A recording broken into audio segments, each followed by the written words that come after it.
Aleluia. Som. Eu não sei se eu estou com um pouco retorno aqui. Se esse microfone. Som. O pessoal está me ouvindo bem? Bom dia a todos. Bom dia. Bom dia. Glória a Deus. Então nós estamos encerrando aí o mês de novembro, já estamos iniciando em dezembro. E dezembro é o mês das promessas, não é isso? Fazer regime é a primeira delas. E eu ainda nem emagreci o suficiente para poder engordar na ceia de Natal ainda. E está aí já o dia chegando às nossas portas já.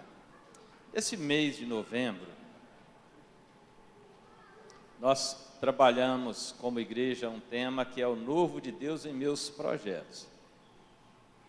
E temos aprendido muito, ainda iremos aprender hoje e à noite também, a respeito daquilo que Deus tem para as nossas vidas.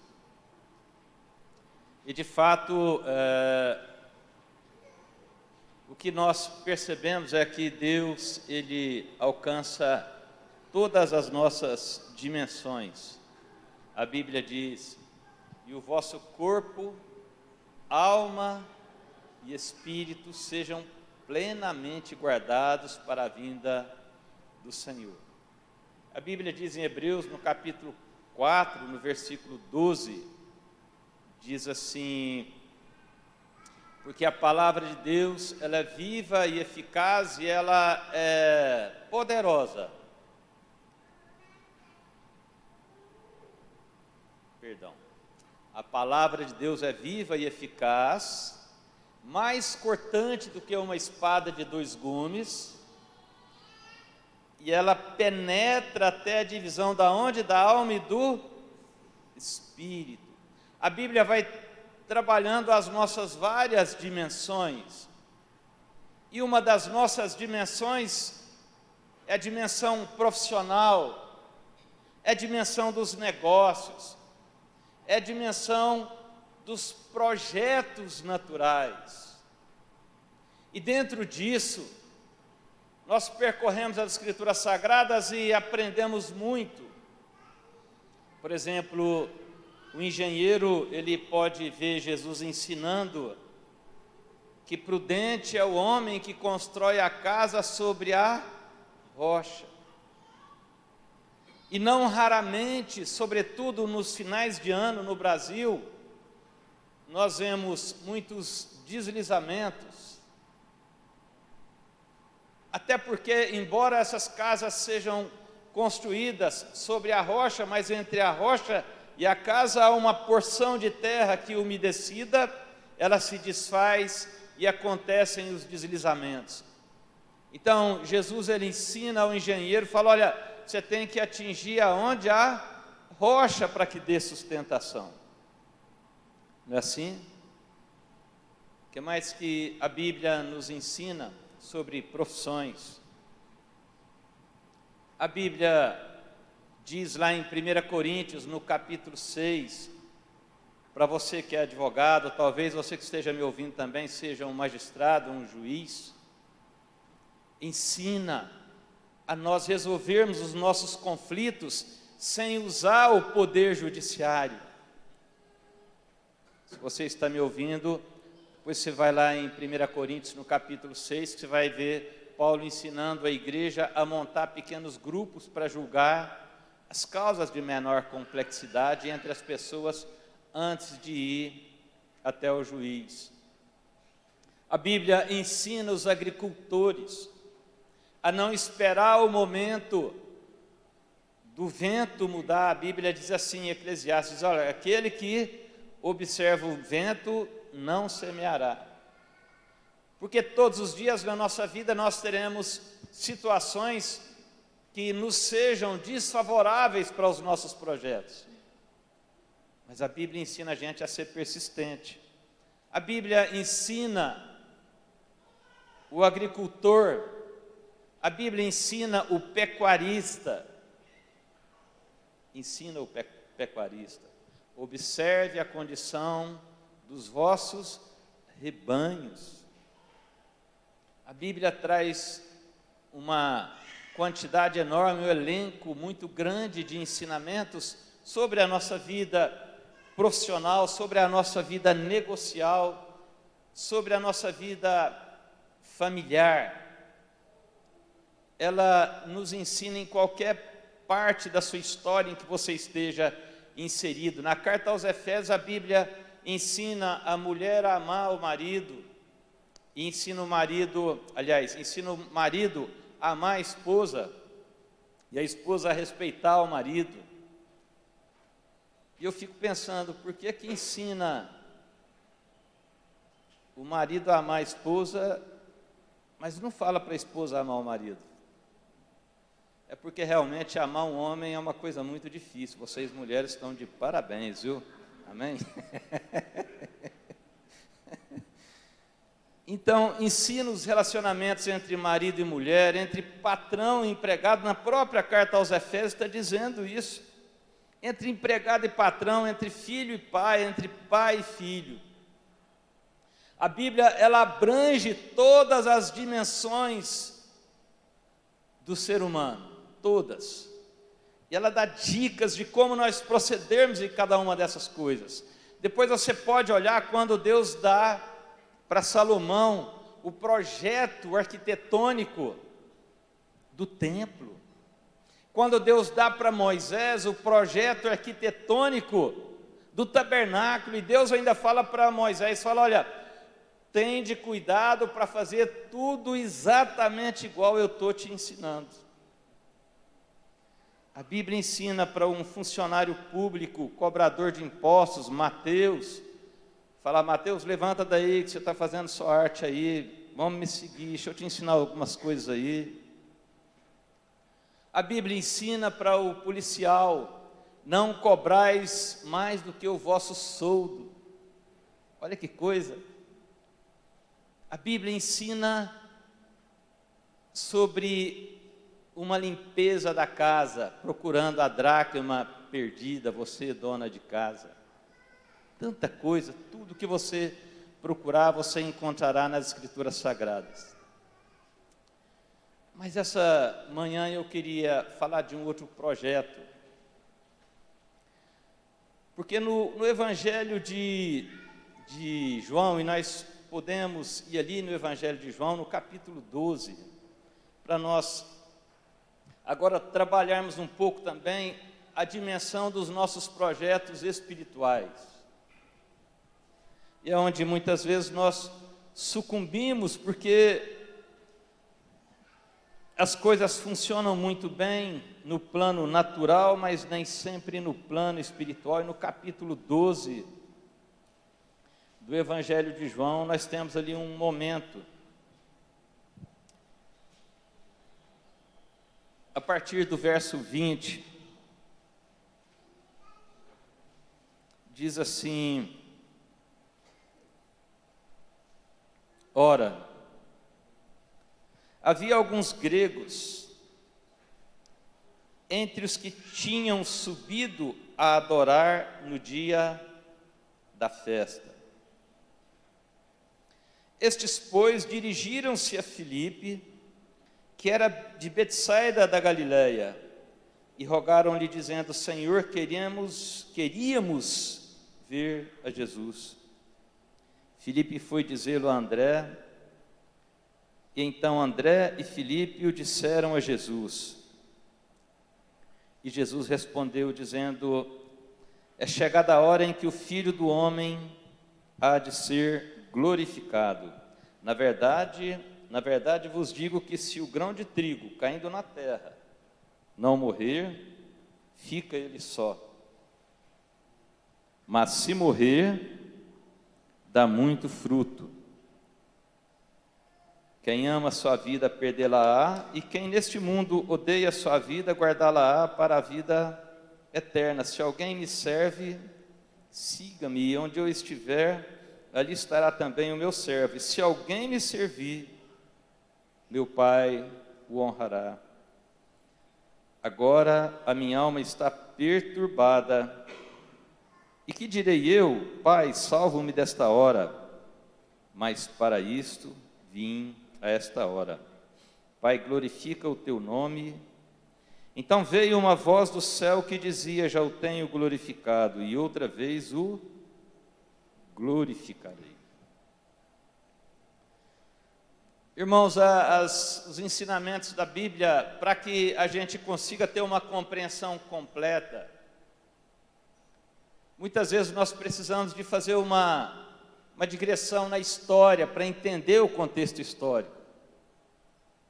As nossas decisões como seres humanos, é preciso que elas sejam analisadas dentro de um contexto histórico em que nós estamos vivendo aquele momento,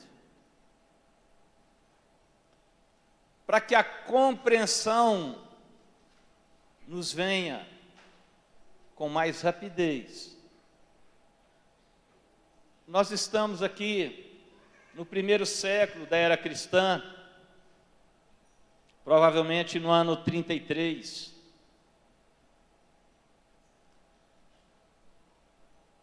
E nós sabemos, como cristãos, que no intervalo próximo da vinda de Cristo, aproximadamente 400 anos antes, nós não temos nenhum registro na Bíblia disso aí.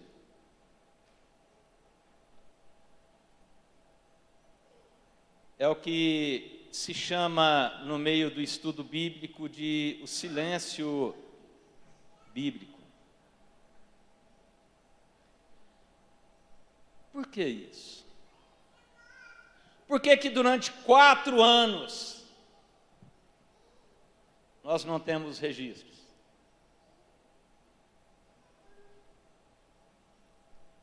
Quando nós caminhamos pela história, nós entendemos aqui esse capítulo 12 de João, porque justamente esses 400 anos antes de Cristo foram os anos de efervescência grega, da sabedoria grega, da ciência tão falada. Foram anos em que a humanidade, já muitas vezes até desanimada com a prática religiosa, às vezes muito mística, busca as respostas para o conflito humano na filosofia. E o homem quer obter respostas para tudo. Nós queremos ter resposta para tudo. Até então, as palavras que vinham através dos profetas eram palavras que não confortavam de maneira assim tão generalizada a mente das pessoas. Porque os profetas, eles ao invés de confortarem, eles confrontavam a humanidade, trazendo a palavra de Deus. De tal maneira que os profetas, os últimos profetas, se você pegar o último livro do Antigo Testamento, e você vê os últimos versículos, vai estar escrito assim, ó: e ele converterá o coração dos pais aos filhos, e o coração dos filhos aos pais, para que eu não venha e destrua essa terra com maldição. O fato é que nem sempre, quando nós abrimos as Escrituras Sagradas, nós somos confortados. Na maioria das vezes, nós somos confrontados.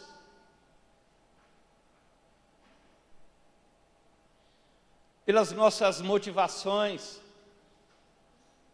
pelo nosso comportamento, pela nossa visão tão obscura do real sentido da nossa vida. E daí os profetas, eles vêm ensinando, e quando você lê os profetas, você vai perceber que o problema da humanidade não está em Deus, não está em que Deus não se manifesta na minha vida porque eu não tenho uma boa prática religiosa, mas se encontra em outra área. Se encontra no meu coração, que muitas vezes é obstinado em prosseguir no caminho que leva à morte. E os profetas diziam exatamente isso. E a primeira mensagem de Jesus, quando você abre o Evangelho, ele começa o ministério dele, no capítulo 4 de Mateus, ele vai dizer, olha, arrependei-vos. João Batista, quando ele vem anunciando Cristo, ele vem falando sobre arrependimento. Isaías vai dizer assim, olha, esse povo, ele me louva com os seus lábios, mas o seu coração está diante de mim.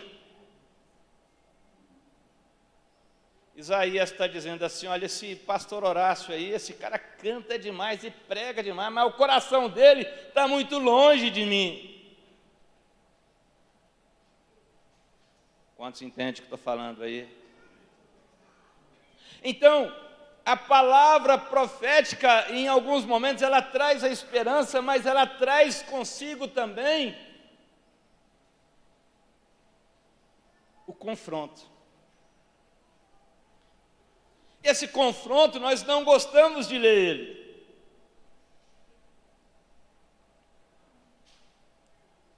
Já perceberam que tem aquela passagem lá em Malaquias, em que o profeta pergunta assim, em que me roubais? Nós não gostamos de ler isso aí. Nós não gostamos de ler nada que nos confronta. Sobretudo nós homens, quando discutimos com as nossas mulheres, já percebeu? Não quero nem conversa. Esse era o contexto da época. E aí aparece então Sócrates, Platão, Aristóteles e tantos outros, trazendo coisas tão profundas que entram na nossa mente, que são agradáveis para dar conhecimento. Se alguém entende o que estou falando, diga amém aí. E aquilo enche o coração das pessoas. Quem não gosta de assistir uma palestra de Leandro Carnal, Clóvis de Barros Filho? Eu gosto, irmãos. Eu assisto muito, a minha mulher me chama atenção. Fala, bem, mas você fica ouvindo isso aí? Eu gosto de ver o que é contraditório comigo. A minha fé foi muito mais fundamentada pela conversa com os incrédulos do que com os crentes, sabia disso?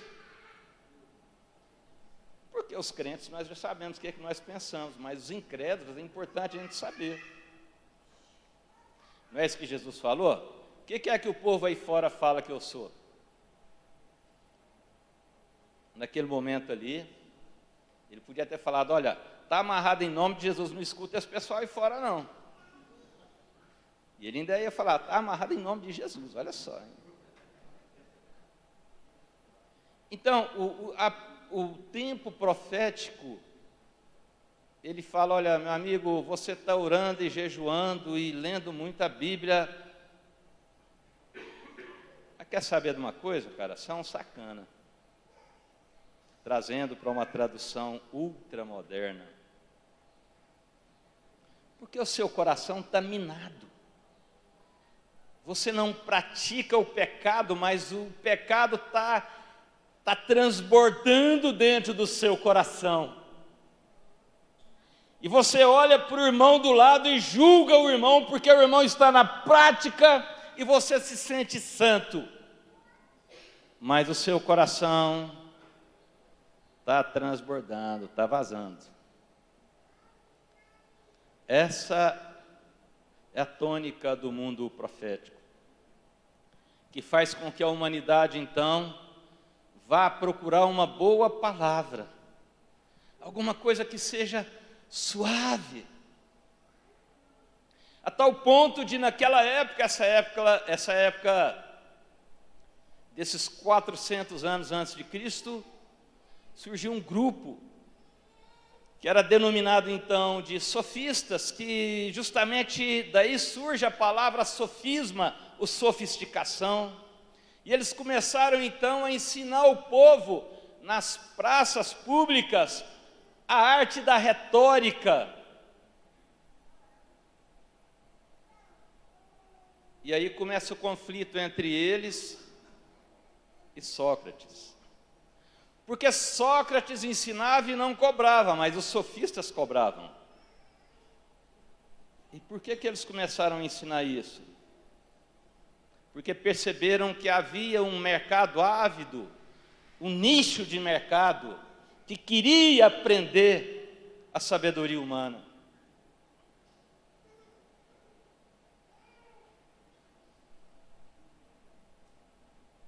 Mas aí a gente vai ver depois o apóstolo Paulo falando assim que pela sabedoria humana o homem não conheceu a Deus. Olha só. As pessoas gastam 4, 5 séculos afundados nos livros e assistindo e discutindo. E vem um homem, Paulo, fala, olha, isso aí é sabedoria humana. Tem fundamento? Muitas coisas nós podemos até encontrar algumas respostas, mas isso aí não leva ao conhecimento de Deus. E agora o que nós temos aqui? O texto que nós colocamos aqui para estudarmos nessa manhã, podemos atentamente ler, ora, verso 20, capítulo 12 de João, ora, havia alguns gregos, entre os que tinham subido a adorar no dia da festa. O que nós percebemos aqui é uma mudança de rumo desses gregos. Aqueles homens que eram tão dados ao ensino humano, à sabedoria humana, de repente agora eles vão para Jerusalém para fazer o quê? Para adorar. Esses gregos que até então eles viviam afundados na mitologia grega. E essa palavra mito, de vez em quando, me dá até uma certa... Porque a humanidade aprendeu a criar mitos. Isso é terrível. Porque o mito é uma construção da mente humana. O mito, ele é eleito pelo homem. Eu não estou falando aqui de questão eleitoral, política, não. Mas o mito, ele nasce no imaginário humano. Mas o próprio apóstolo Paulo, discutindo em Atenas com os filósofos estoicos e epicureus, ele fala que Deus não é fruto da imaginação humana. Então agora o que nós estamos vendo aqui são alguns gregos que durante muito tempo buscaram explicação na ciência. Mas em algum momento eles descobrem que há um que é digno de adoração. Olha que coisa.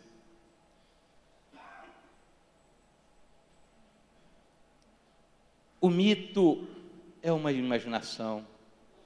Mas a Bíblia diz em João, no capítulo 1, versículo 14, e o Verbo se fez carne, e habitou entre nós, e vimos a sua glória, como a glória do unigênito do Pai. O Cristo é uma realidade, é uma verdade encarnada.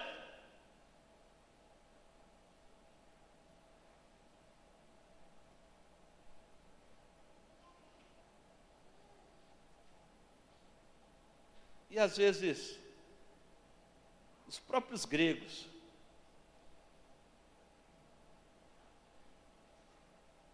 há quase 2000 anos, 1970 anos, já tinham sacado isso, mas nós não sacamos isso ainda. A tal ponto de quando nós então adentramos as Escrituras Sagradas, no capítulo 11, no verso 6 da carta aos Hebreus, a Bíblia diz assim, olha, sem fé é impossível agradar a Deus, porque é necessário que aquele que dele se aproxima, creia que ele existe e que é galardoador daqueles que o buscam. Às vezes a nossa dimensão de visão religiosa está apenas no imaginário. Mas aqui nós estamos vendo um povo que durante 400, 500 ou talvez até mais do que isso, estiveram mergulhados na sabedoria humana.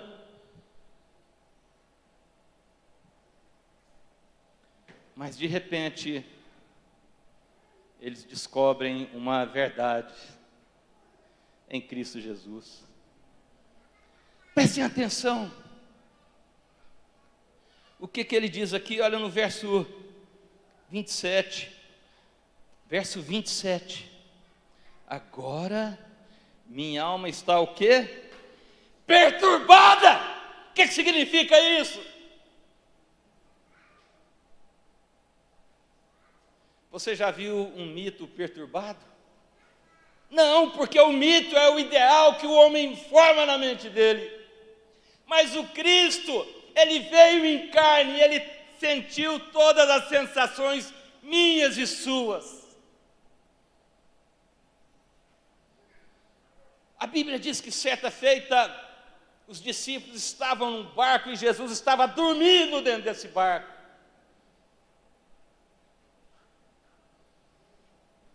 Um mito não dorme. A Bíblia diz no Evangelho de João, no capítulo 4, que Jesus, então, cansado,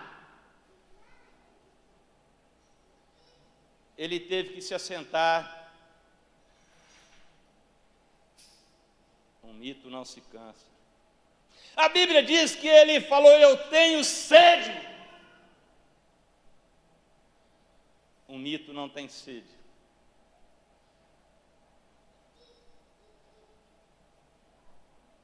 A Bíblia diz no Evangelho de João que o mestre disse: minha alma está angustiada até a morte.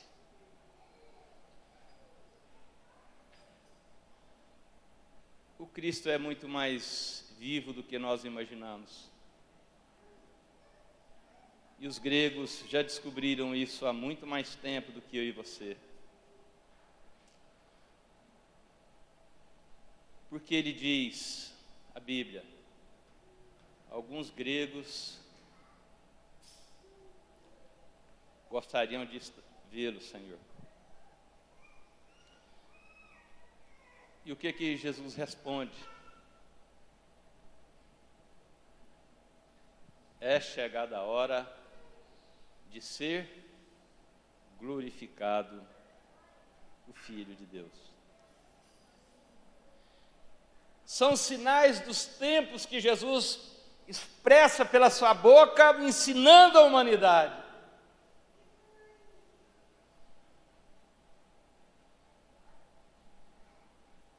Aquilo que Oséias escreve no capítulo 6 do livro dele: vinde e voltemos ao Senhor, porque Ele nos despedaçou e nos sarará. Ele fez a ferida e a ligará.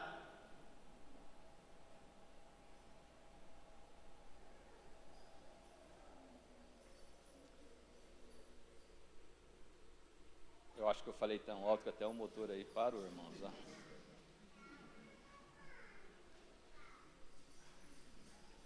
Quanto tempo eu e você vamos levar ainda para entender porque Ele vive, eu posso crer no amanhã. Porque isso não é somente uma questão de crer no amanhã, mas é uma questão de saber que Ele vive.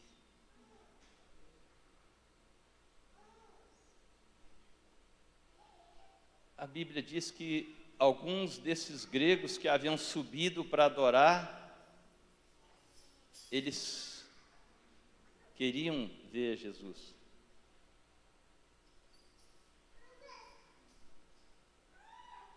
Vamos confessar uma coisa? Tem dia que a gente não quer nem saber de Jesus, não é verdade, irmãos? Será que é só o pastor Horácio que é tão pecador assim? Tem mais alguém aí que é pecador assim também? Se levanta no domingo pela manhã, esse dia está ótimo para um pica-pau, assar uma carninha, depois de assistir a Copa do Mundo. Eu não estou falando aqui de prática religiosa, de ir à igreja orar, mas ir à igreja e se integrar nesse corpo. Quantos entendem o que estou falando? Não é cumprir aquela obrigação religiosa. Eu me lembro, em outras épocas, quando eu não conhecia ainda as Escrituras Sagradas e tinha uma outra visão espiritual, em que eu ficava esperando o sacerdote lá, que dirigia a reunião, abençoar, para me poder ir embora para casa, pegar o frango do domingo. E eu me lembro, irmãos, que eu assistia da porta daquele templo. E a hora que chegava essa hora, eu quase que colocava a minha cabeça dentro do templo só para receber a bênção e ir embora. Mas a Bíblia diz que a casa do Senhor é uma casa de meditação. A gente compreender de fato a nossa história. E aqui ele está dizendo isso. Olha, alguns gregos, eles desejam. Jesus, certa feita, o Evangelho de Lucas relata isso aí, quando ele sentou à mesa com os discípulos. Ele falou assim, e presta atenção nisso: desejei ansiosamente comer convosco esta Páscoa.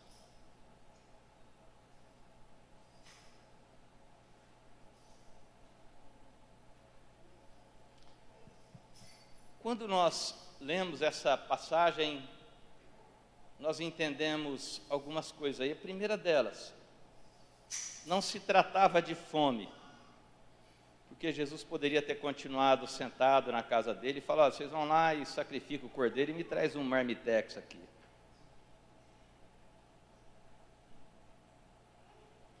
Mas ele desejava comer convosco,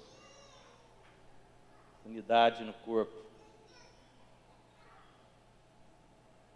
Aqui, os gregos percebem isso. Os gregos agora entendem que não se trata somente de conhecer toda a filosofia grego-romana, que seja, também muito influente na época, mas se trata de experimentar o Cristo.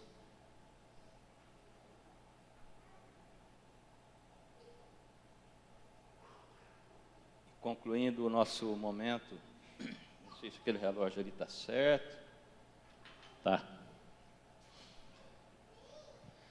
Queria falar somente mais uma coisa dessa passagem, nós não vamos nos alongar.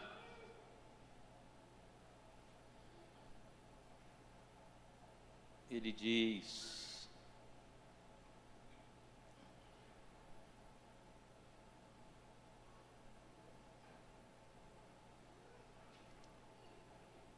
sabendo do que lhe havia de ocorrer. Que direi eu dessa hora? Ele precisava de um novo de Deus na vida dele.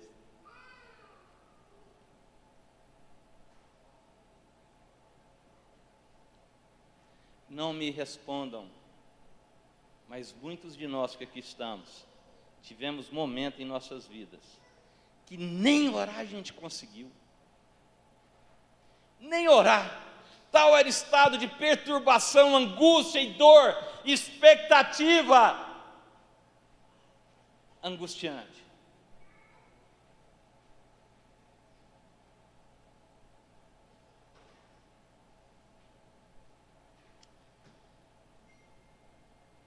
no dia em que a minha mãe faleceu, o médico me chamou para contar.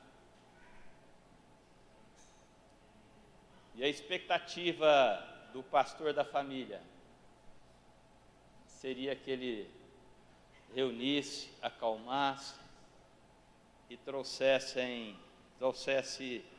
uma palavra de conforto. Mas o pastor só sabia chorar. Porque essas experiências, elas acometem a mim, acometem a você. Jesus não nos prometeu um mar de rosas.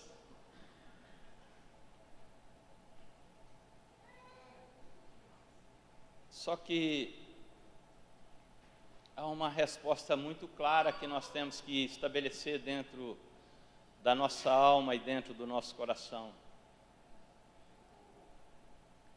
Jesus, sabendo de tudo que iria lhe acontecer, ele poderia dizer: está amarrado em nome de Jesus, eu sou o rei dos judeus.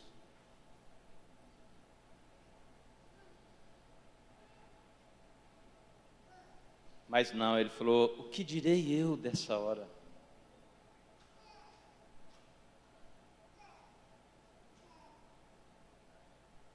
E na sequência, ele mesmo lhe traz a resposta. E aí ele usa duas coisas muito importantes aqui do texto, para nós entendermos.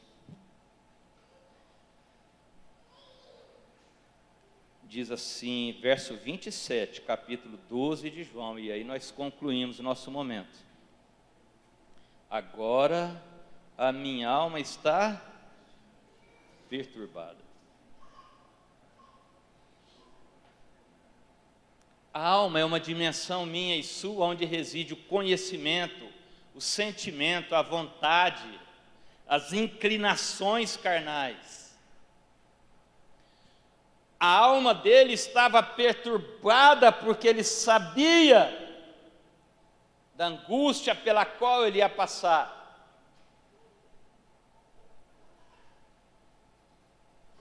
Só que tem uma palavra aí que é determinante. Diz assim: que direi eu?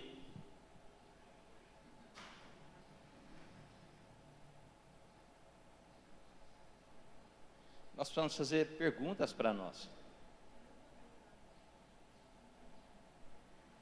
As perguntas, muitas vezes, elas nos vão ajudar muito mais do que as respostas, sabia disso? Se você gosta aí de estudar alguma coisinha sobre filosofia, o próprio Sócrates, a mãe dele era parteira. E ele usava a técnica de ensino chamada maiêutica. Maiêutica significa trazer à luz. Porque toda criança que nasce é um ser que vem à luz. E às vezes nós precisamos de gerar isso em Deus. Porque ele diz: o que direi eu?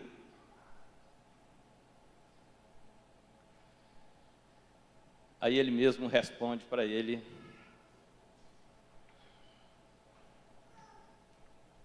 livra-me desta hora. Mas, olha só como a resposta dele em duas palavras é completa. Ele diz assim: para isto vim a esta hora. Fala de propósito de vida.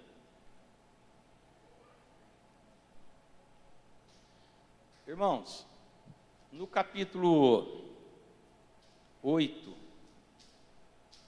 do Evangelho de Lucas, a Bíblia conta que Jesus estava pregando e de repente ele precisava de um lugar e ele encontrou ali alguns pescadores que estavam lavando as suas redes, entre ele e Pedro, e a Bíblia diz que ele se aproximou daqueles homens e pediu para que usasse aquele barco.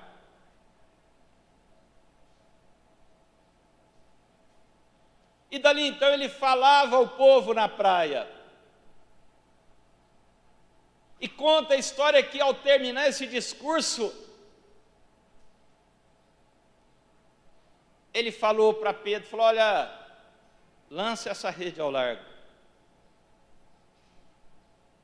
E Pedro então, tendo um conhecimento humano, ele sabia do que ele fazia, porque ele era por profissão pescador. Ele falou: olha, nós pescamos a noite inteira, e a noite é o horário bom de pescar.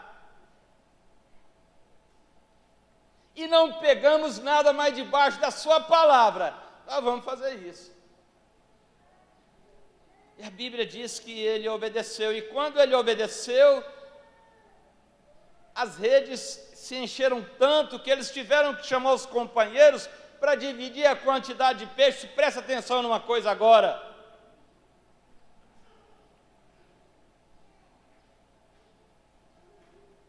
Ele poderia ter falado assim: por que eu estou passando tanto aperto na minha vida? Deus colocou dentro do meu barco um ótimo sócio. Eu vou chamar esse Jesus e eu vou dar para ele 30%. Basta ele me dizer aonde pescar, o resto é comigo. Eu entro com o barco, com as redes, com os peões, com todo mundo. Aliás, pescador não é peão, não é verdade, irmãos?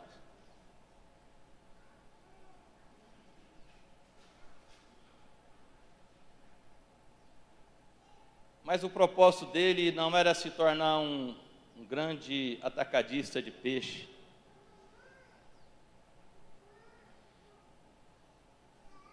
Nem um homem rico. Porque Jesus olha para ele e fala: olha, vinde, eu farei de você o quê? Pescador de homens. Muitas vezes a resposta em Deus para os nossos planos e os nossos projetos, pasmem e não se assustem com isso, mas está em abandonar os nossos projetos. Conflitante, não é? Porque a gente vê tanta pessoa falando que depois que ficou crente, prosperou tanto, e como é que agora eu vou abandonar o meu campo de prosperidade? Mas Jesus fala: foi justamente para esta hora, porque haverão horas e horas em nossa existência, é que eu vim. Ou seja, propósito.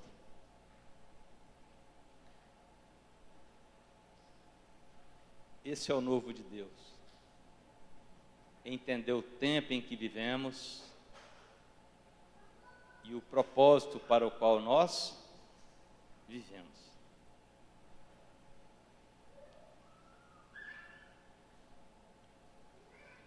Não entendam isso como um chamado para abandonar sua vida empresarial, profissional, longe disso. Mas onde você está, há um propósito de Deus para você ali. A sua casa, seu trabalho, a sua faculdade.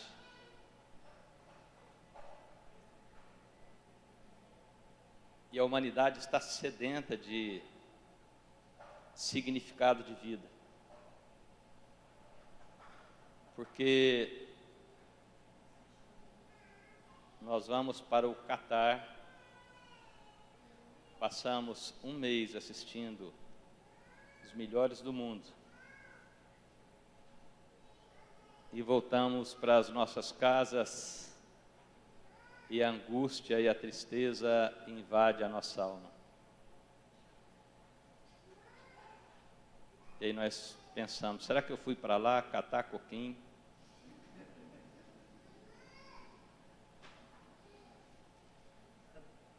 Os gregos perceberam o sangue que verteu que verteria daquela cruz, antes que assim acontecesse. E já aconteceu, mas nem sempre nós percebemos isso. A Bíblia diz, terminando agora mesmo, em Filipenses capítulo 4, verso 19, Deus há de suprir em Cristo Jesus cada uma das vossas necessidades. Isso parece uma frase tão religiosa, não é isso? Já perceberam? Às vezes a gente ouve algumas coisas no âmbito religioso e não compreende muito bem. E eu, durante muito tempo, fiquei parado nesse versículo para aprofundar nisso, porque dava a impressão de ser apenas uma frase poética espiritual. Mas ela é tão prática, mas tão prática, que naquela noite em que Pedro passou com a turma dele pescando, não pegou nada. Imagine a vida desse homem quando chegasse em casa e dissesse para a mulher: não temos nada. E o pior não era nem a mulher, era a sogra, porque a sogra morava com ele. O que ele ia dizer se esse homem não foi pescar? Onde esse homem estava? Mas aquele homem teve a vida dele suprida em quem? Em Cristo Jesus. A Bíblia conta de um centurião que tinha um servo que já estava à morte.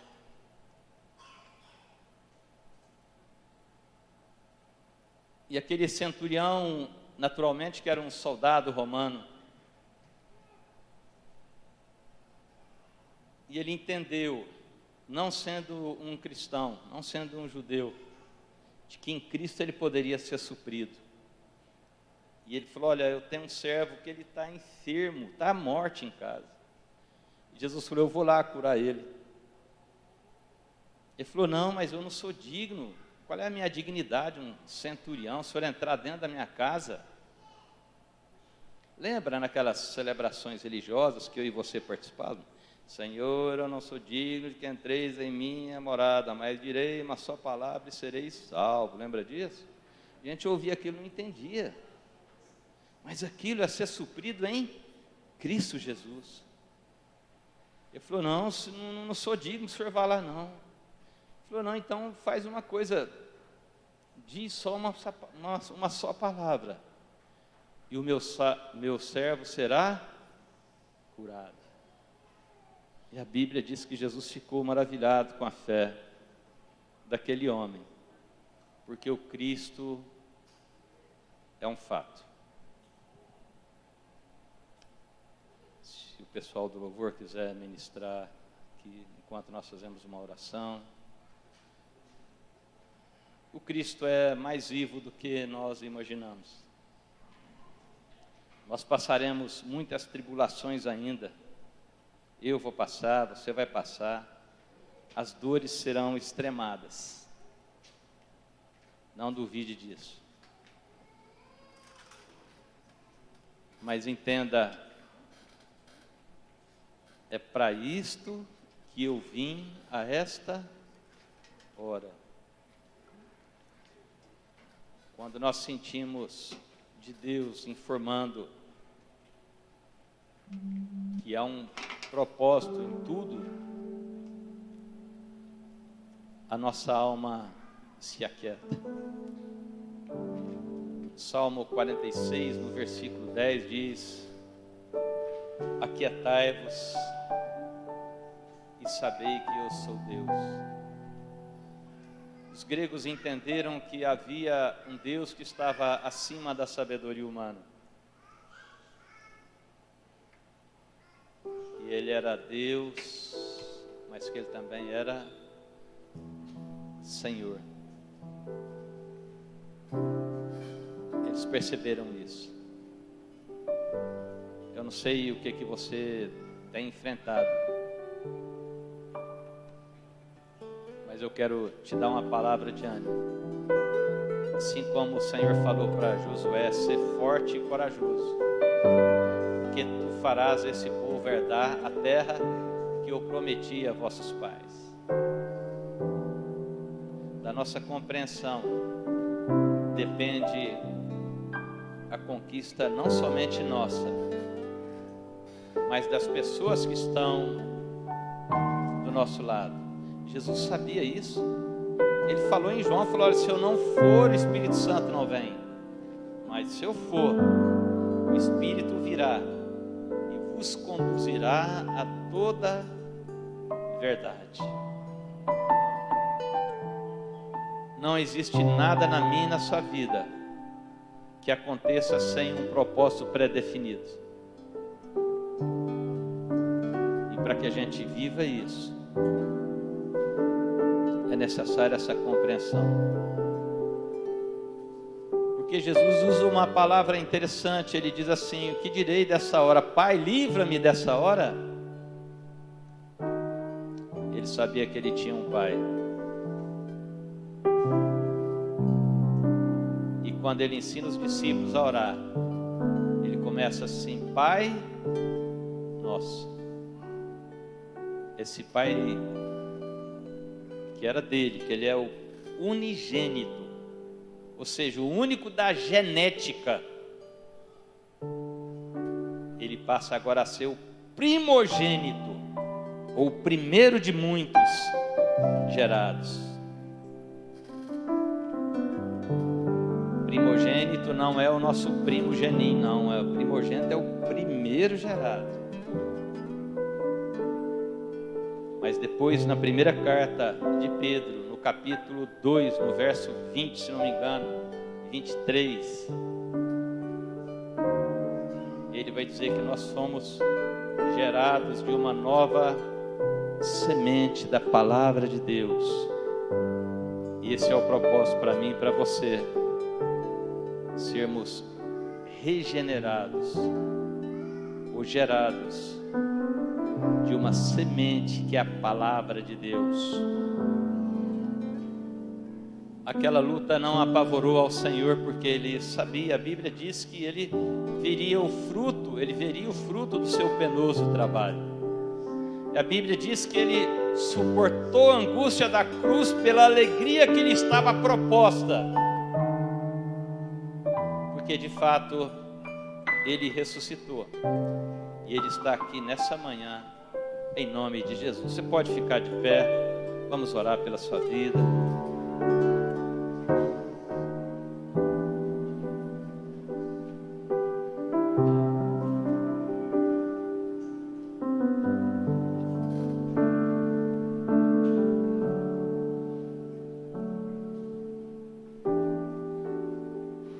Aqueles gregos que esperavam tanto uma resposta dos seus mitos,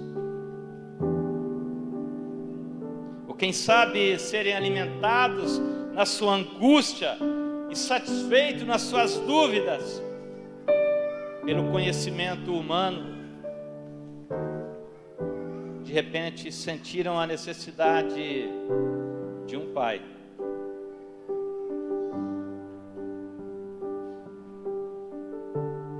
E quando nós sentimos isso e nos aproximamos do Pai, o Pai é glorificado em nós, porque em nós o milagre há de se cumprir, em nome de Jesus. Você feche seus olhos, nós já estamos avançados no nosso horário. Eu quero orar pela sua vida, para que Deus pegue essa palavra e coloque ela no mais profundo do seu coração, para que a partir dessa manhã você tenha compreensão muito clara de que há um propósito em Deus para a sua vida. Mas mais do que isso, que você tem um Pai que pode te abençoar, não somente hoje, mas em todo momento que você buscá-lo, em nome de Jesus. Feche seus olhos, curve a sua cabeça. Senhor, nós te agradecemos em nome de Jesus, porque essa manhã o Senhor esteve falando conosco e nós temos compreendido as suas escrituras a tal ponto de desta feita, sairmos daqui fortalecidos em nome de Jesus, entendendo que há um tempo para todas as coisas e que, assim como o tempo de angústia chegou para o Senhor, também a sua palavra diz que Ele está sentado à direita do Deus Todo-Poderoso, e que Ele reina sobre a terra, e que Ele governa, que apesar de algum dia Ele ter sido colocado, submetido à opressão de homens, mas que nesse momento Ele reina sobre a humanidade. Então o tempo de angústia, o tempo de vergonha, o tempo de opróbrio, esse tempo passou, mas eis que o Senhor vem. E essa é a compreensão que nós queremos pedir ao Senhor, que coloque não somente no nosso entendimento, no nosso intelecto, mas no nosso coração e no nosso espírito, em nome de Jesus, para que saibamos nessa manhã que nós temos um Pai, que ainda que nós andemos pelo vale da sombra da morte, nós não temeremos, porque aquele que habita no esconderijo do Altíssimo, a sombra do Onipotente descansará. Direi do Senhor, meu refúgio e minha fortaleza, Deus meu. Que essas palavras penetrem no mais profundo do nosso ser e permaneça por todos os dias, em nome de Jesus. Amém. Glória a Deus. Você pode dar um forte aplauso ao Senhor. O Senhor te abençoe. Aleluia. Deus lhe dê uma semana de graça, de paz e de sucesso, em nome de Jesus. Encontre em mim, ó Deus, algo de valor. Eu quero atrair tua presença por tua